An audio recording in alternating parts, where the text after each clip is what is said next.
www.attableek.com, the reviver of Iman. Bismillahir-Rahmanir-Rahim. Alhamdulillah. Alhamdulillah nahmaduhu wa nasta'inuhu wa nastaghfiruhu wa nu'minu bihi wa natawakkalu alayhi. Na'udhu billahi min shururi anfusina wa min sayyiati a'malina. Man yahdihillahu fala mudilla lahu wa man yudlil fala hadiya lahu. ونشهد أن لا إله إلا الله وحده لا شريك له ونشهد أن سيدنا ومولانا محمدا عبده ورسوله صلى الله تعالى عليه وعلى آله وأصحابه وبارك وسلم تسليما كثيرا كثيرا أما بعد فأعوذ بالله من الشيطان الرجيم بسم الله الرحمن الرحيم يا نساء النبي لستن كأحد من النساء إن اتقيتن فلا تخضعن بالقول فيطمع الذي في قلبه مرض وقلن قولا معروفا وقرن في بيوتكن ولا تبرجن تبرج الجاهلية الأولى وأقمن الصلاة وآتينا الزكاة وأطيعن الله ورسوله إنما يريد الله ليذهب عنكم الرجس أهل البيت ويطهركم تطهيرا واذكرن ما يتلى في بيوتكن من آيات الله والحكمة إن الله كان لطيفا خبيرا صدق الله العظيم. Durood Sharif पढ़ लें एक मरतबा. Recite Durood Sharif once. Allahumma salli ala Sayyidina Muhammad wa ala ali Sayyidina Muhammad kama sallaita ala Sayyidina Ibrahim wa ala ali Sayyidina Ibrahim innaka Hamidum Majid. Allahumma barik ala Sayyidina Muhammad wa ala ali Sayyidina Muhammad kama barakta ala Sayyidina Ibrahim wa ala ali Sayyidina Ibrahim innaka Hamidum Majid. Respected ladies, Jazakallah for giving me the opportunity to talk to you for a while. May Allah subhanahu wa ta'ala give me tawfiq to say something beneficial for all of us. MashaAllah, you have been studying Azwaj Mutahharat, Sahabiyat, pious ladies of the past. And today you are talking about Hazrat Zainab bint Jahsh radiyallahu anha. First of all, we have to remember that wives of the Prophet sallallahu alaihi wasallam are special ladies. They are very fortunate ladies, and they are among the best among our ladies of this ummah. Hazrat Abdullah ibn Abbas radiyallahu anhuma was in the janazah of Hazrat Maymuna bint al-Haris radiyallahu anha, who happened to be his khala as well. So when they were carrying the janazah, he said, "O people, be gentle with her, because she is the wife of the Prophet sallallahu alaihi wasallam, and we have to be more respectful and more courteous to the wives of our beloved Prophet sallallahu alaihi wasallam. If we love the Prophet sallallahu alaihi wasallam, we have to love his family members as well." So Hazrat Zainab bint Jahsh radiyallahu anha was fortunate enough to come into the wedlock of Rasul Pak sallallahu alayhi wasallam. As you have heard from Apa, that she was the cousin of Rasul Pak sallallahu alayhi wasallam. Her mother is Umaymah bint Abdul Muttalib, who is the poopi of Rasul Pak sallallahu alayhi wasallam. And Rasul Pak sallallahu alayhi wasallam married her to Hazrat Zayd ibn Haritha radiyallahu anhu first, who was the adopted son of Rasul Pak sallallahu alayhi wasallam. And at the time when Rasul Pak sallallahu alayhi wasallam wanted to propose for Zayd, he himself went to Zainab's house and said, "Zainab, I have brought a proposal for you." And she was glad, happy, and he said, "Zayd." And Zainab said, "No, I'm not going to marry Zayd." And Rasul Pak sallallahu alaihi wasallam said, "There is khair in there for you." And she said, "Okay, let me do istikhara." And then she said, "But if it's from Allah subhanahu wa ta'ala, then I am happy." Prophet sallallahu alaihi wasallam said, was still seated there, and Allah revealed, وَمَا كَانَ لِمُؤْمِنٍ وَلَا مُؤْمِنَةٍ إِذَا قَضَى اللَّهُ وَرَسُولُهُ أَمْرًا أَن يَكُونَ لَهُمُ الْخِيَرَةُ مِنْ أَمْرِهِمْ وَمَنْ يَعْصِ اللَّهَ وَرَسُولَهُ فَقَدْ ضَلَّ ضَلَالًا مُبِينًا. when Allah and Rasul choose something for you, then you don't have any choice in that. You have to choose what Allah and His Rasul choose for you. So she said, Ya Rasulullah, okay, I agree. Her refusal was because she was from the elite, she was from Quraysh, she was from one of the most beautiful, handsome and ladies of Quraysh, leaders of Quraysh.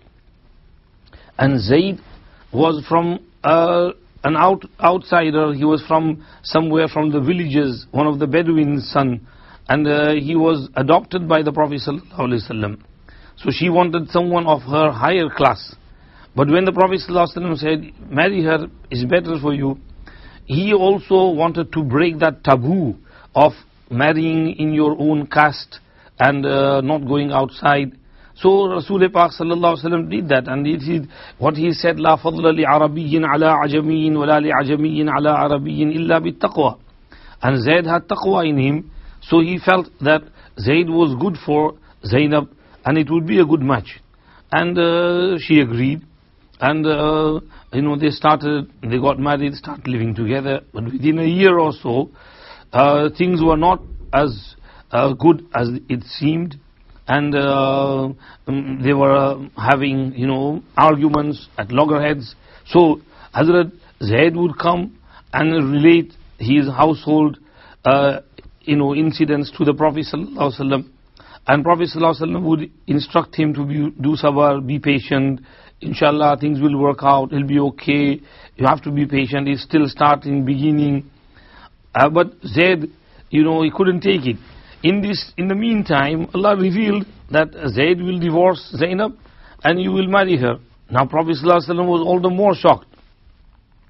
This is because this is another thing, that in the era of Jahiliyyah, to marry your adopted son's wife was taken as a big sin, a major crime. And how is this going to happen? What will people say if I marry Zainab radiallahu anha? So he said to Zayd, Amsik alayka zawjak wattaqillah.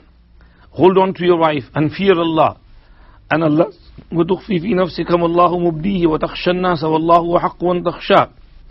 Now, when Hazrat Zayd radiallahu anhu finally divorced Zainab, her iddat finished, Rasulullah sallallahu alaihi wasallam himself proposed. Now, he said to Zayd, go and propose for me. So, this was very hard.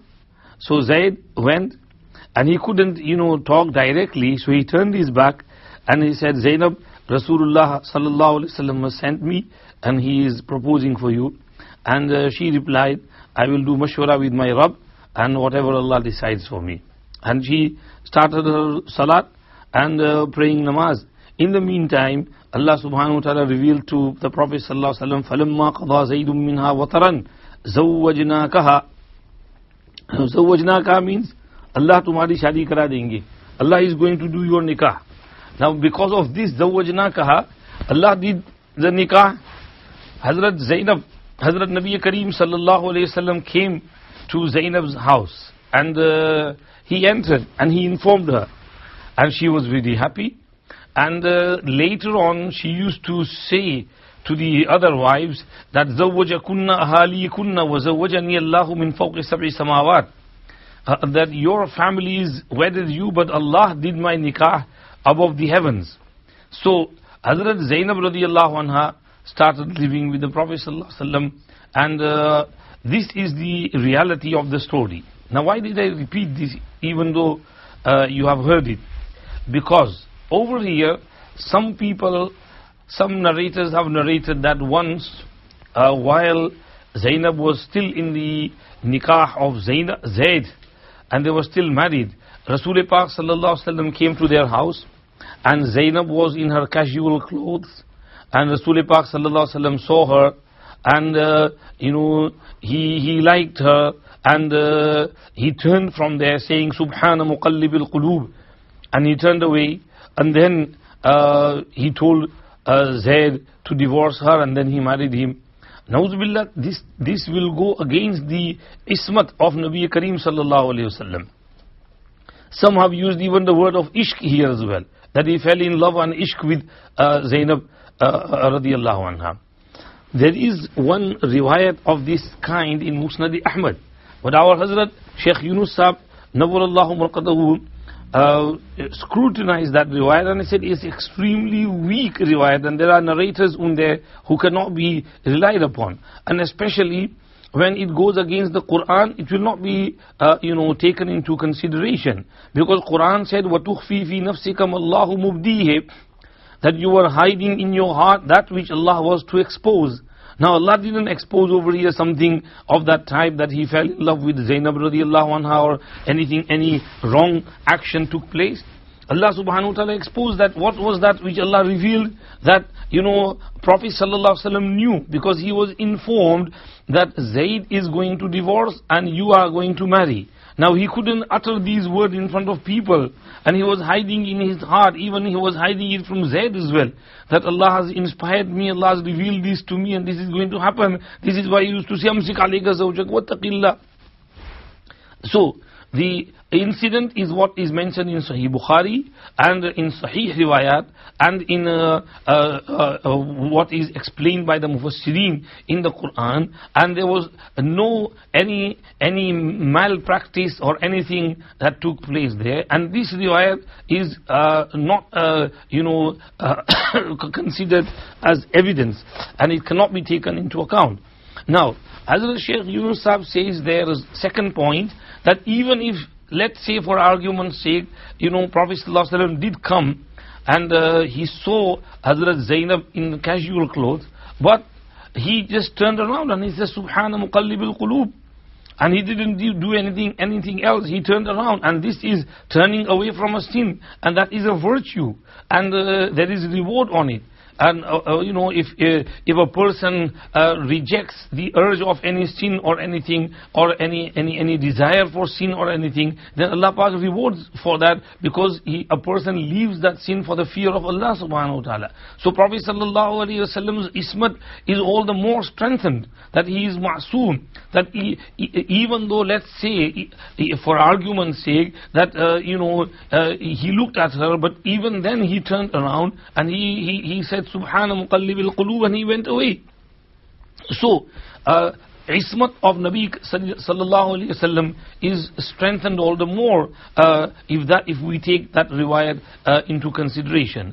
So anyhow, Hazrat Zainab, Hazrat Nabi Kareem sallallahu alaihi wasallam was instructed to marry Zainab radiallahu anha, and he did marry her. She was very handsome, pretty, and she was the one who used to compete with Ummul Mu'mineen Aisha radiallahu anha, because Aisha radiallahu anha, and she had her party, and Zainab and her party.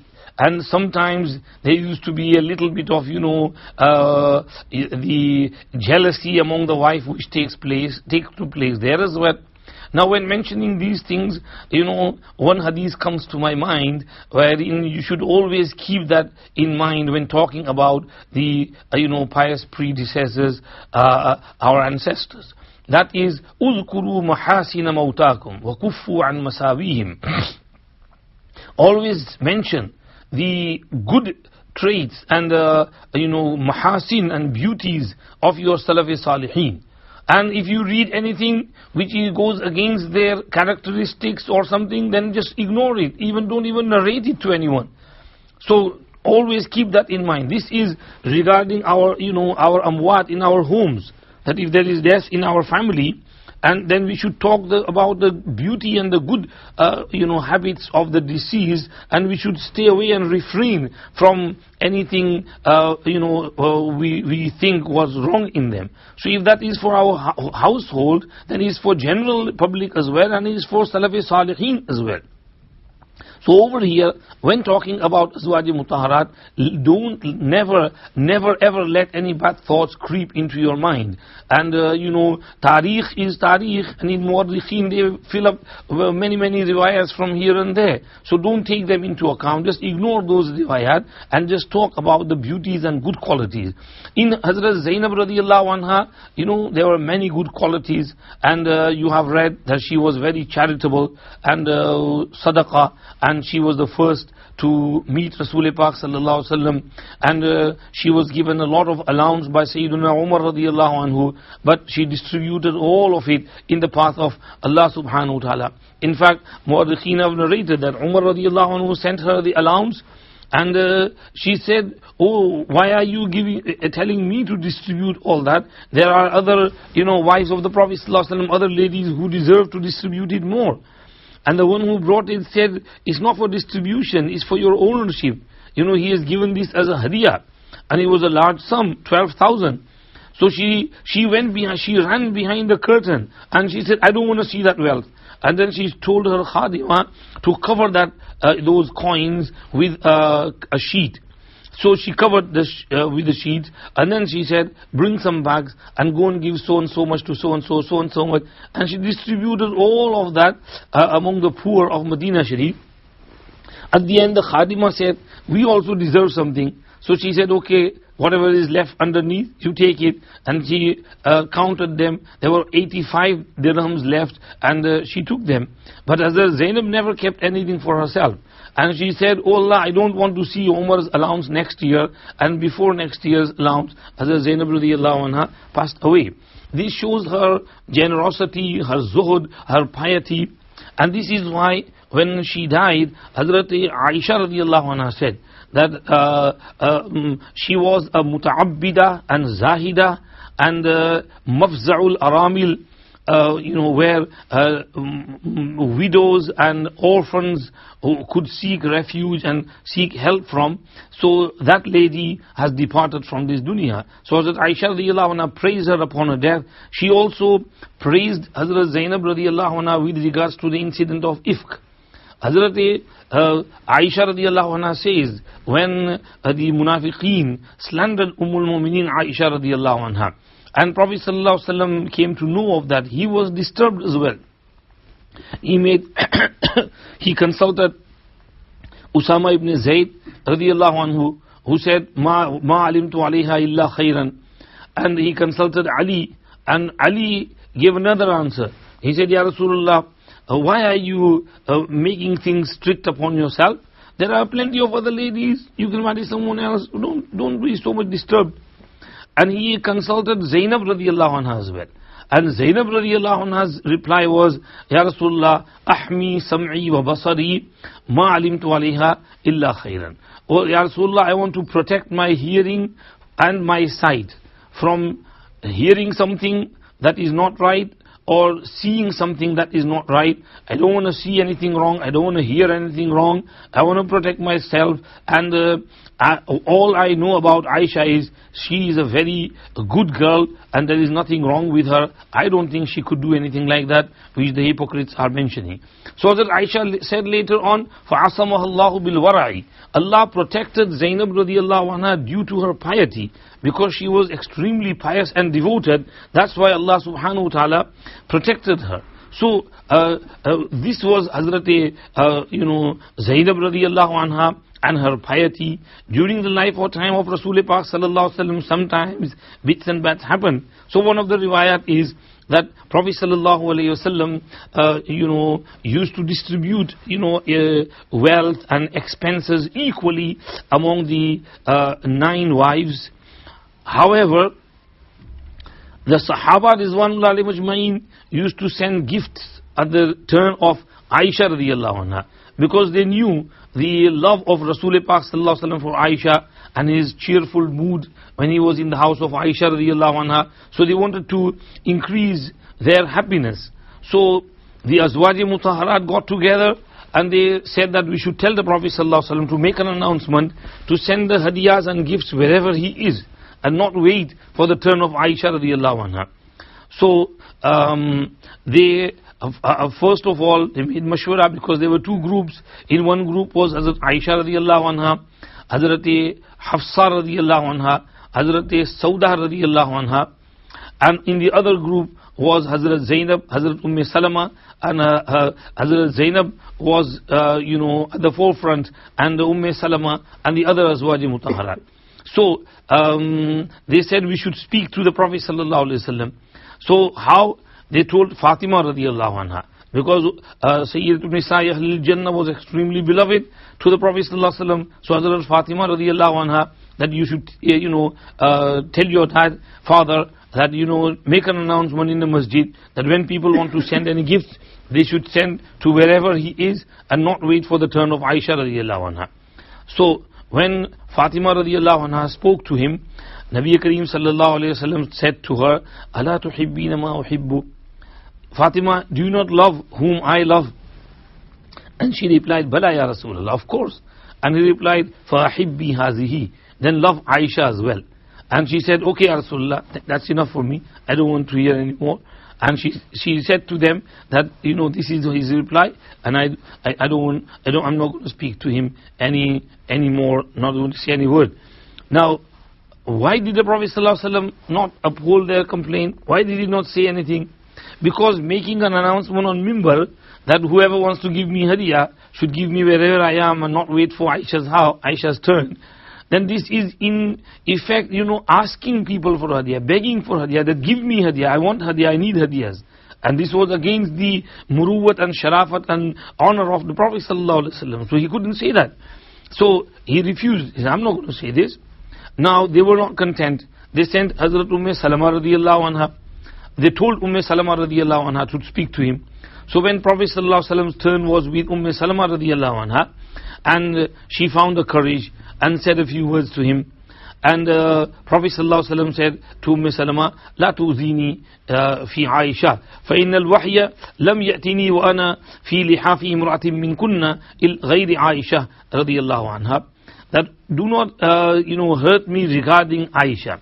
She is something different, because I have noticed that wahi and revelation has never come to me while I was resting with one of you, except for Aisha. That sometimes I lie down and then Jibreel Islam still comes with wahi while I am just resting and lying down. So, don't say anything to me regarding Aisha. And Salama said, "Ya Rasulullah, atubu ilallahi min azaka." I do tawbah from hurting you. This will never happen again. Now, Salama told them, this is his reply. They couldn't take it. Zainab said, I'm going to speak to him. So Zainab came while the Prophet ﷺ was with Aisha radiallahu anha.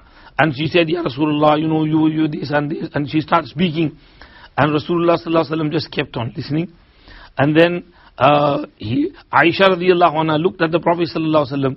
When she noticed that Prophet ﷺ is not going to say anything, she defended herself and replied, and she stuck in so hard that Zainab's muh mein thuk suk gaya. She was unable to say anything. She was speechless and she had to leave. So Rasul Pak sallallahu alaihi wasallam just smiled and said, "Innaha ibnatu Abi Bakrin." Aisha is the daughter of Abu Bakr, and she is as fasih and eloquent as her father. So this was the incident. Now Hazrat Zainab radiallahu anha, of course, our Hazrat Maulana Yusuf Mutala Sahab, Damad Barakatuh Muddafizum Allah Maratibum, said that why these types of incidents? And he replied that first of all, you see, you have 9 wives, and how Prophet ﷺ treated them so nicely. The most you can hear among the wives is this type of little bit of, chapaklash, as you can say in Urdu. Nothing more. Whereas if you see in the history, you will see when there is only 2 wives for a person, then they argue, fight among themselves, and sometimes they hurt their, husbands as well. And there have been reports of, killing the husband, poisoning them, and hiring a hitman to finish them off, like in today's terms. But you will never find anything of something to harm or hurt the Prophet ﷺ in these cases.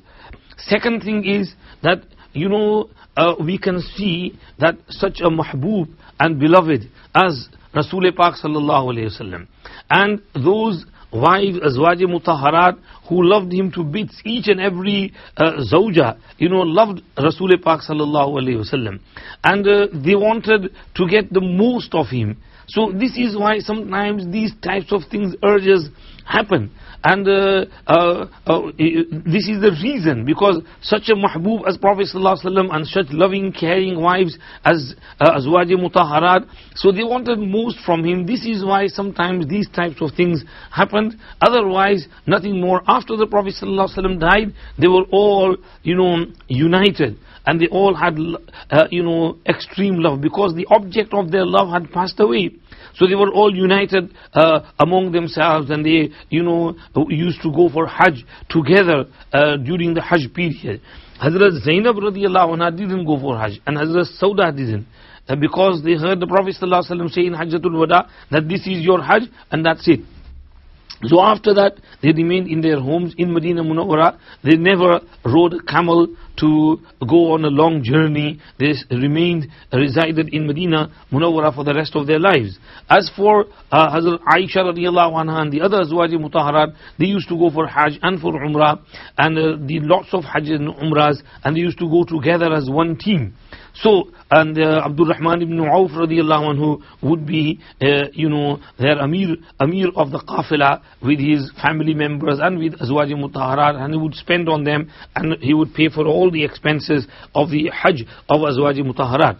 So, Hazrat Zainab radiallahu anha was, on one side, Hazrat Aisha on the other side, and there used to be these things happen. Rasul Pak sallallahu alaihi wasallam would also like a little bit of these matters as well, because there is some lutf and lazat in there when you see these types of, little bit of skirmishes among the co-wives. Then you also like this type of little bit of argument. Prophet sallallahu alaihi wasallam would also let them move on, get their little bit of jealousy or anger or whatever inside them was out. This is human instinct, and we are not farishtas and angels. We all have our things. However, Azwaj Mutahharat are, our Azwaj Mutahharat क्या कहेंगे, हमारी बड़ी हैं, हमारी मुहतरम हैं, respectful हैं, हम उनका रिस्पेक्ट करेंगे और उनके बारे में कोई बुरा ख्याल दिल में नहीं आने देंगे. तो इसके बारे में जरा ये थोड़ा सा इसमें आपको जिक्र कर दिया. अब इसमें Azwaj Mutahharat are mentioned in the Quran in many places. Ya Nisa an-Nabiyye. So we come to the ayat which I recited to you. Ya Nisa an-Nabiyye lastunna ka ahadim minan nisa. O wives of the Prophet, you are not like any other women around the community. You are somewhat different. In ittaqaytunna, provided you have taqwa in you. You will only be different if you have taqwa in you. فلا تخضعن بالقول فيطمع الذي في قلبه مرض وقلن قولا معروفا. So since you are different, then you should not be soft in your speech. Otherwise, those who have sickness in their heart might desire something. Meaning, when you talk to someone, then in your speech be firm, and do not be lax and loose in the speech. So ladies should all take lesson from here, that with non-mahram, let alone chatting, let alone all going on sites and Snapchat and Instagram and all these other means of communication, let alone communicating with a non-mahram in an not munasib manner. We should not even talk with a soft tone either. This is لا تخضعن بالقول فيطمع الذي في قلبه مرض. Imam Ghazali rahmatullah alayhi's quote was sent by Mufti Javed Iqbal yesterday on WhatsApp group, that if a young man is healthy and good looking, long hair, then he should not speak in front of ladies without hijab, even though they might be in hijab, but delivering speeches, and this could cause fitna, and they should be careful in this manner. Imam Ghazali said this in Ihya'ul Ulum so many centuries ago. Hazrat Maulana Khalil Ahmad Saharanpuri rahmatullahi alayhi was taken one place to do bayan, and he was sat behind parda. So he put the kursi, on the opposite side, ulti. So they said, Hazrat, but the parda is there, so you can't, you can't see the ladies can't see you.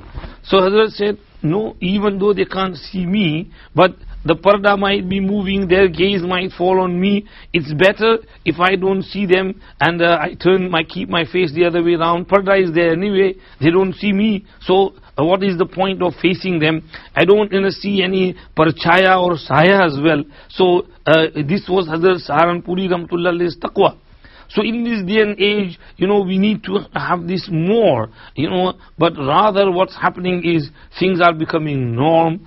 And kids going to school, young boys and girls interacting, and then the schools also promoting these types of things. And nowadays, Allah knows where society is heading. Boys and girls, they think, oh, what's wrong with it? Even to the extent that the other relationship, the gay relationship, they say, well, two people like one another, so what's wrong with it? And Toba, astaghfirullah, Allah knows where it's going to end up. Allah Pak is saying over here, فَلَا تَخْضَعْنَ بِالْقَوْلِ فَيَطْمَعَ الَّذِي فِي قَلْبِهِ مَرَضٌ. Allah said, وَقُلْنَ قَوْلًا مَعْرُوفًا, and speak in a reasonable manner. Reasonable manner. And then Allah said, وَقَرْنَ فِي بُيُوتِكُنَّ, stay in your homes, don't go out. आजकल तो education. ओ बाबा, education कहाँ पहुँचाएगा हमारी औरतों को? जो necessary education है वो मिल गया, हो गया. अब उससे आगे जो जायद है उसको लेने की क्या जरूरत है? और ये अजीब बात है कि इन्होंने नोशन चलाया कि इस्लाम ये लेडीज की एजुकेशन के खिलाफ. इसको इतना रटा कि फिर हम लोग भी इनएडवर्टेंटली ये समझने लगे कि हाँ, अब 2 कदम आगे चलाओ और लड़कियों को इतना एजुकेशन दो कि लड़कों से भी आगे निकल जाएं. अब हमारी लड़कियां कॉलेज और यूनी और डिग्री, फिर शादियां नहीं होती हैं, घर में बैठी रहती हैं. अब पता नहीं क्या होगा इन बच्चियों का. वो बच्चे भी घर में बैठे हैं, बच्चियां भी बैठी हैं, बड़ी हो गई, 30-35 साल की हो जाती हैं, डिमांड्स बढ़ जाते हैं, अच्छे रिश्ते आते नहीं हैं, बैठी रहती हैं. तो बच्चियों को जो जरूरी 16 साल तक जितना एजुकेशन जरूरी है, वो लिखना पढ़ना आ गया, अंग्रेजी आ गया, फॉर्म वार्म भर लेती हैं, वो काफी है. उसके बाद आगे मजीद जो एक्स्ट्रा एजुकेशन है वो समझ में नहीं आता कि ये क्यों दिया जाता है. हमारे यहाँ दारुल उलूम में एक हिफ्ज क्लास के उस्ताद हैं, उनकी बच्ची बड़ी हुई, 16, 17, 18 साल की. लोगों ने कहा कॉलेज भेजो, यूनी भेजो. उन्होंने कहा नहीं, उसको इंग्लिश आता है, अपना फॉर्म भर लेती है, अपना कम्युनिकेशन कर लेती है, इतना एजुकेशन काफी है. अब मैं उसको डिग्री दिला करके और डॉक्टर बनाकर, ये बनाकर, इंजीनियर बनाकर क्या करूंगा? उसे क्या फायदा? उसको तो घर सेट करना है. शादी करा दी, अल्हम्दुलिल्लाह सेट हो गई, 2-4 बच्चे हो गए, सेट हो गई अल्हम्दुलिल्लाह. तो ये बच्चियों को तो इस तरह जल्दी से सेट कर देना चाहिए, वरना बैठी रहें फिर रिश्ते मिलना मुश्किल हो जाता है. अल्लाह पाक हमारी कम्युनिटी को हिदायत नसीब फरमाए. अल्लाह ने फरमाया वक़र्न फ़ी बुयूतिकुन्न वला तबर्रजन तबर्रुजल जाहिलियतिल ऊला, and do not go out like you used to go in the first Jahiliyat era. In the Jahiliyat era, they used to go out without any hijab, niqab, and like we see these days, as Mufassirin say in the tafsir of this ayat, that the hair would be open and the neck and the chest would be open, showing their ornaments and beauties. And all this type of behavior was among the some ladies of the Jahiliyyah, not all, some. So this is tabarruj al-jahiliyyatil ula. And Allah said, وَأَقِمْنَا الصَّلَاةِ, pray your salah properly. 5 times daily salah is a must. Without salah there is no escape. First thing we have to answer on the day of Qiyamah, first question is about salah. So pray your salah properly. وَآتِينَا الزَّكَاةِ, and give zakah properly. Not only zakah, more than zakah, sadaqah, khairat. And وَأَطِعْنَا اللَّهَ وَرَسُولَهُ, and listen to Allah and His Rasul. Allah said then to the ladies of the household of the Prophet sallallahu alaihi wasallam, إِنَّمَا يُرِيدُ اللَّهُ لِيُذْهِبَ عَنْكُمُ الرِّجْسَ أَهْلَ الْبَيْتِ. By giving you all these instructions right from beginning till now, that لَسْتُنَّ كَأَحَدٍ مِّنَ النِّسَاءِ, do not speak in a soft tone and reasonable manner, and stay in your homes, and do not go out like Jahiliyyat ladies used to go, and establish salah, give zakah, listen to Allah and His Rasul. Why are all these instructions? لِيُذْهِبَ عَنْكُمُ الرِّجْسَ أَهْلَ الْبَيْتِ, because Allah wants to remove any filth from you, O Ahlul Bayt. Because Allah subhanahu wa ta'ala wants to keep you clean and pak and pure, and with this purity and cleanliness you spend your life, and with that you go in your qabr, and with that you meet your Rabb Allah subhanahu wa ta'ala. This shows that Azwaji Mutahharat had taqwa in them, and they used to practice on these verses, and Allah had removed all types of impurity from them, and they were pak and clean. That is why we say Azwaji Mutahharat. Azwaji Mutahharat, the wives who were purified and cleansed by the suhbat of the Prophet ﷺ, by the du'as and barakats of the Prophet ﷺ. وَيُطَهِّرَكُمْ تَطْهِيرًا. Allah said, وَاذْكُرْنَ مَا يُتْلَى فِي بُيُوتِكُنَّ.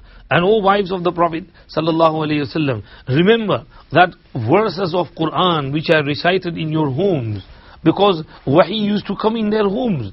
Hazrat Salama radiallahu anha says, I was doing my work, and Dihya Kalbi radiallahu anhu sought permission, came inside, sat with the Prophet ﷺ, talked to him, and then he left.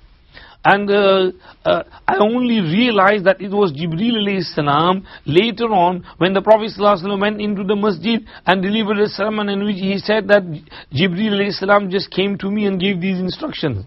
So wahi was revealed in their homes. So their homes were barakati, because Jibreel alayhi salam used to come in their homes. Jibreel alayhi salam gave basharat to Hazrat Aisha radiallahu anha of Jannah, and all the Azwaji Mutahharat, they were all given some sort of basharat to some extent. And ajib is that all these wives, when they came to the Prophet ﷺ's house, before the wedding, they had seen some sort of indication and dream from the Prophet ﷺ that you will be married to the Prophet ﷺ, and then they came in the nikah of the Prophet ﷺ.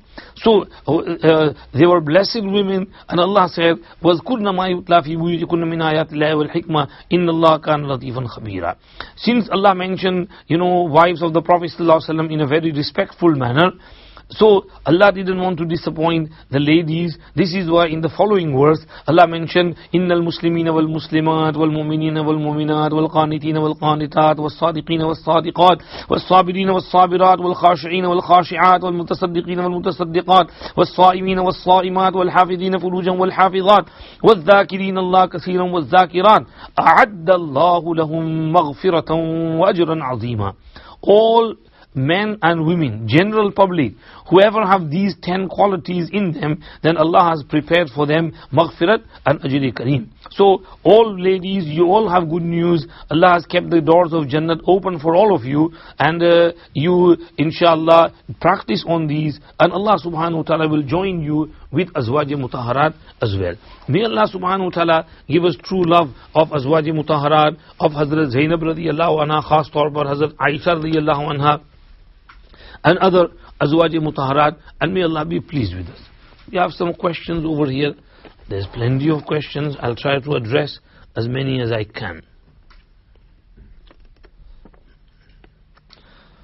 ये question है कि जेहोवा's witness वगैरह के जो papers आते हैं, तो उसको डस्टबिन में फेंक सकते हैं या उसको डिफरेंट तरीके पर रखना चाहिए?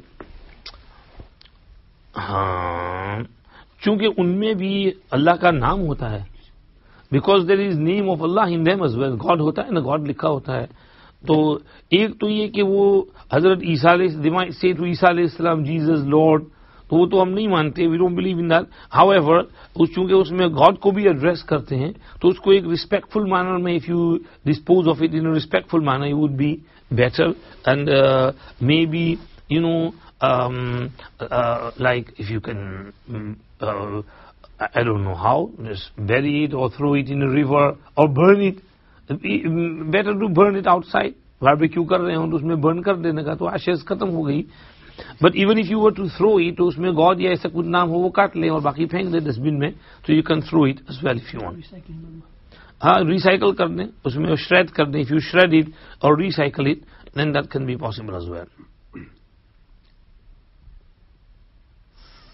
If there is no HMC food available, is it permissible to eat kosher food instead?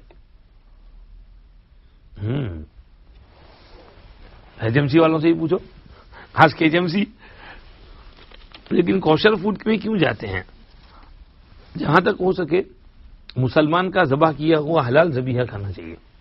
100% with बिस्मिल्लाह अल्लाहु Akbar is better. I'm not going to give you green light. Be careful.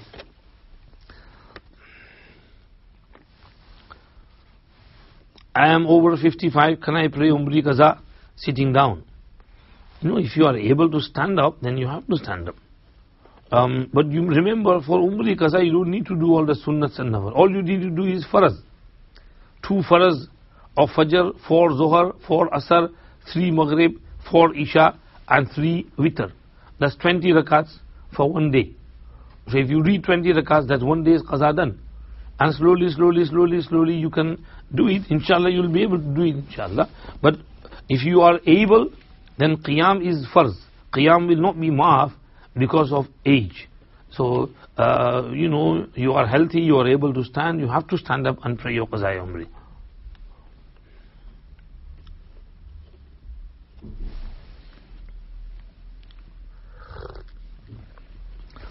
I have 1 son and 3 daughters. According to Sharia inheritance laws, the son receives 2 shares for every 1 share of the daughters. Is it permissible for me to share it equally between them while I am still alive? Why do you want to do that? If there is some genuine reason behind it, for example, the daughters are living with you, the son is living separate, or you feel that daughters are more in need, there is wisdom behind the Shari Hukam. Normally daughters get married and they go to live with their husband, and their husbands are responsible for their expenses. And they might be living in a different town, like Leicester or Birmingham or different area. And the sons live with the fathers, and the sons in the old age look after their parents and spend on them and stay together, pay the bills and help. So this is why the Sharia said 2 shares for the son and 1 share for the daughter. However, if under the circumstances and you want to give more to your daughters, then there will be 2 things. One is, you say that after I die, this amount should be given to so and so, and this amount to so and so. Well, this is not giving now. It is a will. It is a wasiyat nama. So that is not allowed. And the second scenario is, you gift them now. While you are alive, you gift them. Like for example, you have 30,000 pounds and you give 10,000 each, then you are allowed to do that. Because while they are alive and you give them now in their hands, then you can treat them equally and give them same share. That's allowed. But you have to give it now. You can't say give them 10,000 after I die. Or similarly with regards to properties or whatever. So keep that in mind. Yes, you are allowed to give them equal share, but you have to make it as a gift now and not as a wasiyat after you die. So understand the difference between the 2.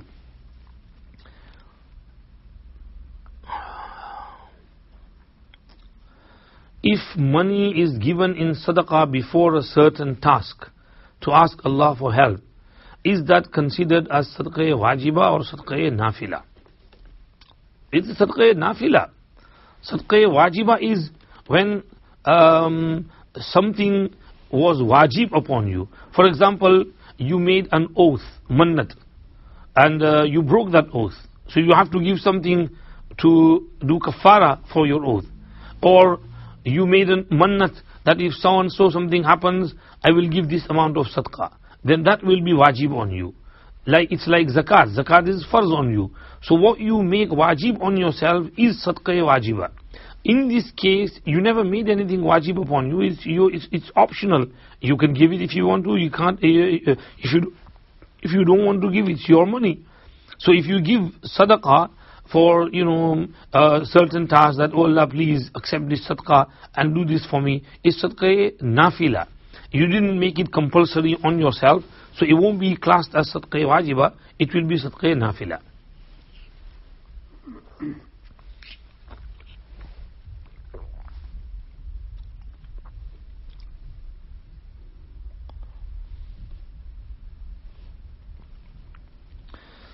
When we pay zakat on our pension pot, do I pay it on that year's contributions or the full amount saved?